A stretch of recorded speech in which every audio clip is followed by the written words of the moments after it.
Bom, já há alguns anos que todo 31 de março a mesma discussão reaparece. Em 64, o que houve? Foi golpe ou não foi golpe? E aqui a gente vai ver o que está por detrás dessa discussão.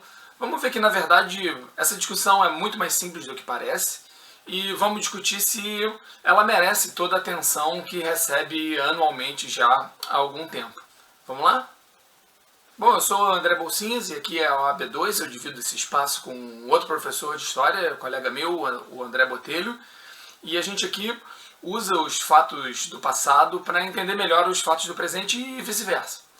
Para começar a discutir essa questão de se foi golpe ou não, a gente tem que entender o que é um golpe de Estado, ou o que é um golpe, nesse sentido que a gente está usando.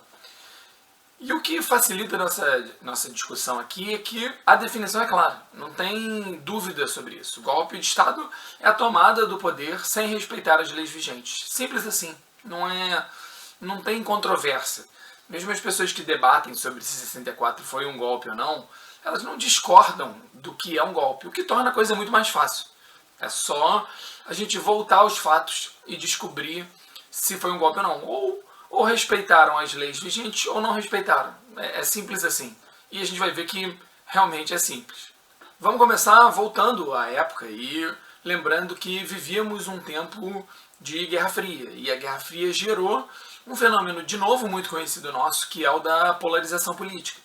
É curioso porque há 10 anos atrás, um professor de História ou de Geografia que falasse de polarização política parecia que estava falando de um outro universo. Há 10, 15 anos atrás, o Brasil e o mundo não viviam mais um período de polarização e para o aluno era meio complicado entender como famílias, pessoas, amigos conseguiam discutir seriamente e às vezes romper e brigar para sempre, ou pelo menos por um bom tempo, por conta de posições políticas. Vivia-se ali nos anos 90 um momento muito diferente, mas já há uns 10 anos que a gente voltou a viver, isso é muito claro para todo mundo, né? Todo mundo aqui conhece caso ou experimentou alguma briga familiar com amigos próximos por conta de polarização política. E um dos efeitos da polarização política é que ninguém escapa a ela, sobretudo se a gente está pensando nos políticos. Então, você não consegue pensar exatamente num político de centro. Se você não gosta dele, você identifica ele ao outro lado. Então, todo mundo acaba virando ou comunista ou reacionário. E o meio fica um pouco perdido. E foi nesse jogo que acabou entrando o João Goulart. O João Goulart era o presidente da República no Brasil em 64. Ele não tinha sido eleito presidente, ele tinha sido eleito vice-presidente do Jânio Quadros, que tinha renunciado rapidamente, não importa muito aqui. Mas o histórico do João Goulart, num ambiente polarizado, parecia identificá-lo aos comunistas, a uma esquerda radical. O que, olhando de agora, não faz sentido algum. Ele era um grande proprietário de terras, um homem rico, um cara importante, mas que sempre esteve ligado ao Vargas e ao trabalhismo do Vargas. E aí, num contexto de Guerra Fria, um presidente, um político que defendia direito aos trabalhadores, direito, enfim, às camadas populares, ações, digamos assim, assistencialistas, esse tipo de ação empurrava ele diretamente para o lado, digamos assim, dos comunistas. Não que ele fosse, mas assim ele era visto. Então, a direita se afastava dele e obrigou ele a, de fato, se aproximar de grupos de esquerda. Então, você tinha na presidência do João Goulart membros, por exemplo, do Partido Comunista. O que não significa que ele fosse comunista de jeito nenhum, mas parecia mais uma evidência para quem fosse de direita de que se tratava, claro, de uma pessoa, de um presidente querendo empurrar o Brasil no caminho do comunismo. Então, nesse ambiente polarizado, ele já vinha com essa marca.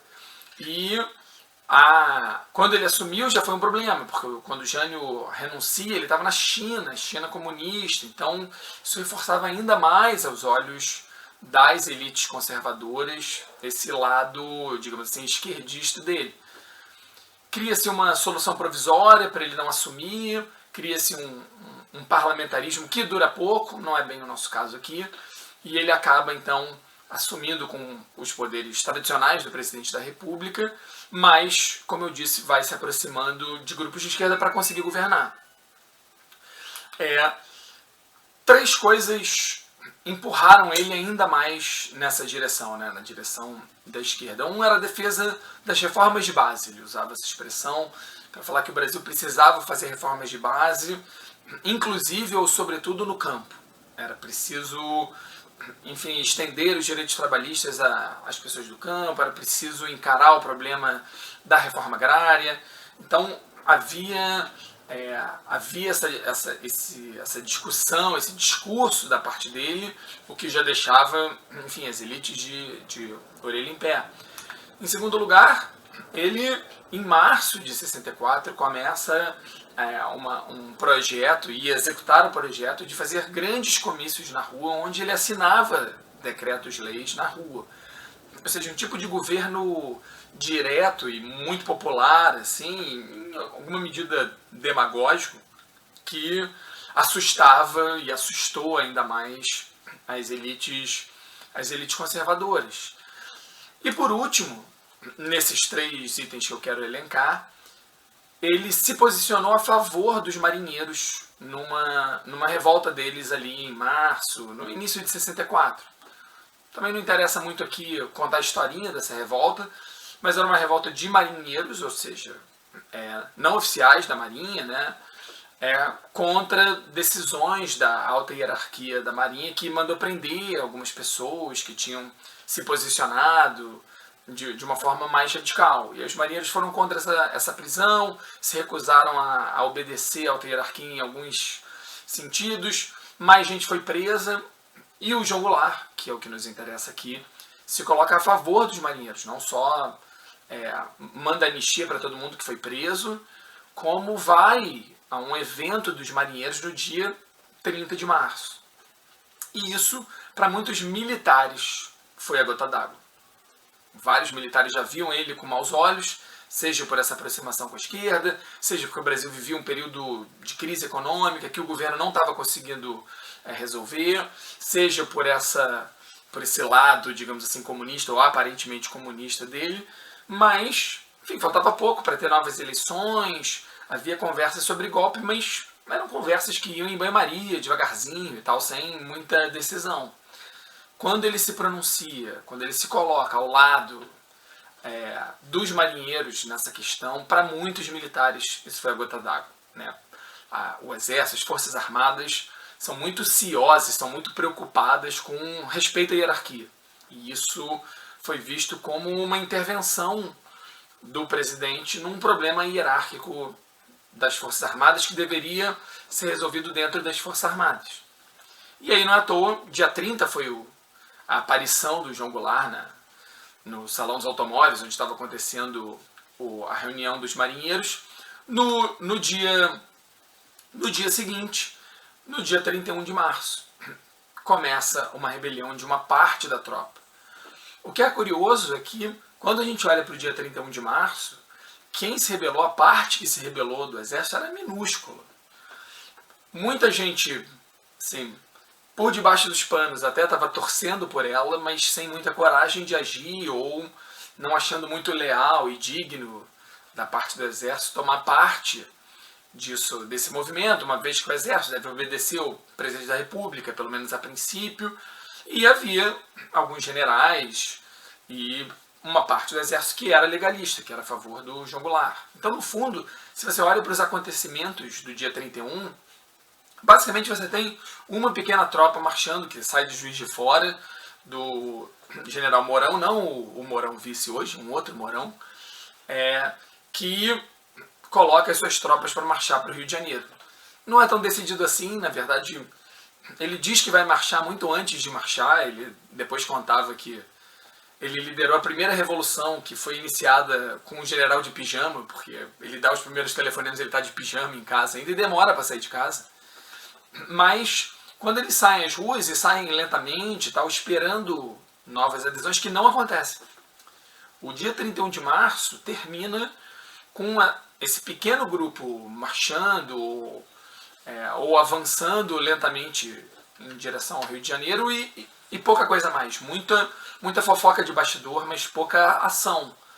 A ponto do governo nem sequer tomar uma atitude séria e enérgica contra aquelas tropas. Ou seja, foi dito lá naquela época que o exército, no dia 31 de março, dormiu janguista a favor do presidente, mas acordou no dia 1º de abril revolucionário. Talvez justamente por conta dessa inércia do governo, que não fez nada, ou seja, por um certo lado ficou parecendo que ele não tinha força para agir, e tinha alguma força, mas o João Goulart não era esse cara decidido, assim, não tinha esse perfil de alguém que manda combater, manda reprimir, não era bem o jeito dele. Então ele, vendo que a coisa era fraca, deixou rolar. E nenhum dos grupos de esquerda que estavam do lado do Jango também agiu. Ou seja, qual foi a mensagem que apareceu? Ninguém vai se opor.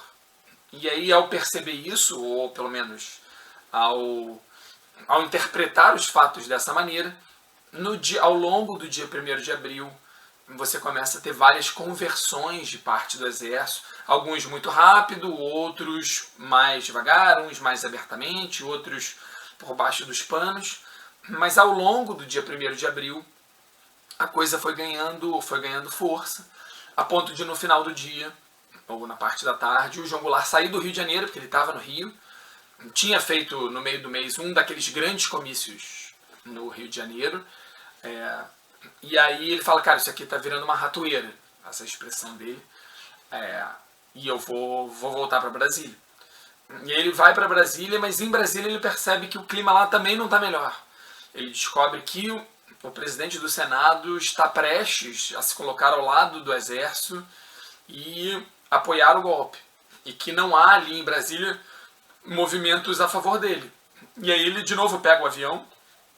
Não é tão simples assim, os aviões estão...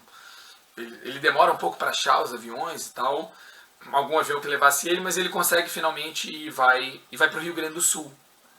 E aí talvez seja o grande ponto do debate, né? Ele foge de Brasília, mas foge para o Rio Grande do Sul, que era de onde ele era, onde ele tinha fazenda e tal. E nessa fuga para o Rio Grande do Sul, o presidente do Congresso anuncia que ele fugiu do país e que, portanto, como ele saiu do país sem permissão, o cargo ficava vago e, portanto, o presidente do Congresso assumia o posto de presidente da República. O que era falso, simplesmente assim. É simples assim, era falso. Ele tinha fugido de Brasília, mas ele não estava fora do país. Ele estava dentro do país para onde ele poderia ir e vir tranquilamente. Então, criou-se um fato mentiroso para justificar a declaração da vacância da presidência da República.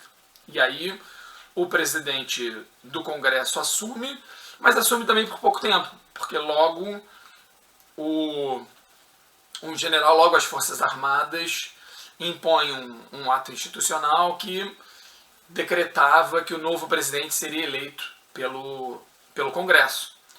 E um Congresso que teve vários dos seus deputados que ficaram contra o golpe, ou que eram claramente de esquerda, mais radicais, cassados. Ou seja, um Congresso muito mais ameno, amistoso e amedrontado iria votar para o próximo presidente, que vai ganhar o general o Castelo Branco. Então, no fundo, a discussão é simples. Foi um golpe de Estado? Sim, foi um golpe de Estado.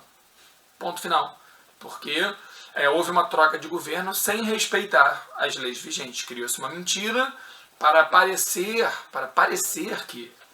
que as leis estavam sendo respeitadas, mas quando a gente investiga, elas não foram respeitadas. Bom, então foi um golpe. Mas e daí, né? Acabou a história aqui? Não, na verdade não. O que é importante da gente discutir aqui é qual a relevância disso. Qual a relevância de ser ou não um golpe. Porque do jeito que se coloca, parece que foi golpe, foi ruim. E não necessariamente. eu posso até emitir a minha opinião sobre esse assunto. Eu vou dizer, olha, como eu defendo a democracia e os procedimentos democráticos, acho que eles são melhores e mais fáceis e mais eficazes em evitar grandes problemas. Eu, desse ponto de vista democrático, tendo a achar golpes um grande problema.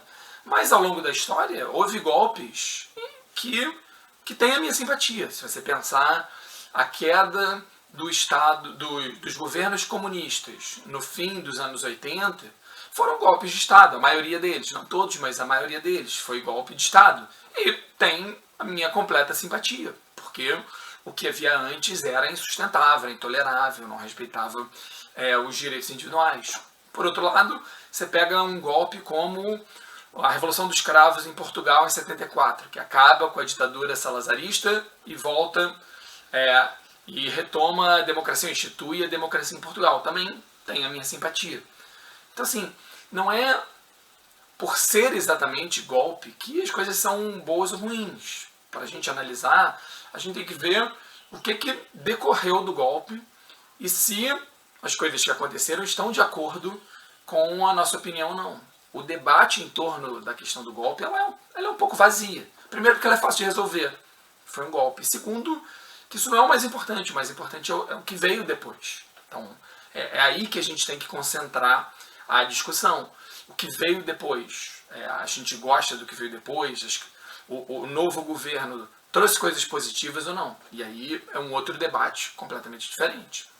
Um debate que é parecido com esse bom, mas foi uma revolução ou não? Aparentemente é uma discussão parecida, mas não é. Porque golpe é uma palavra que tem uma definição clara e indiscutível. Revolução não. Cada um vai chamar de revolução uma coisa diferente. E aí é muito mais complicado você dizer se aquilo ou aquilo outro foi ou não uma revolução, porque depende do que você entende por revolução e não há um consenso entre historiadores, filósofos sobre o que foi. Podemos discutir isso? Podemos, mas não nesse vídeo, porque senão ele vai ficar muito grande. Espero que tenha facilitado aí, ajudado a entender a questão e abraço.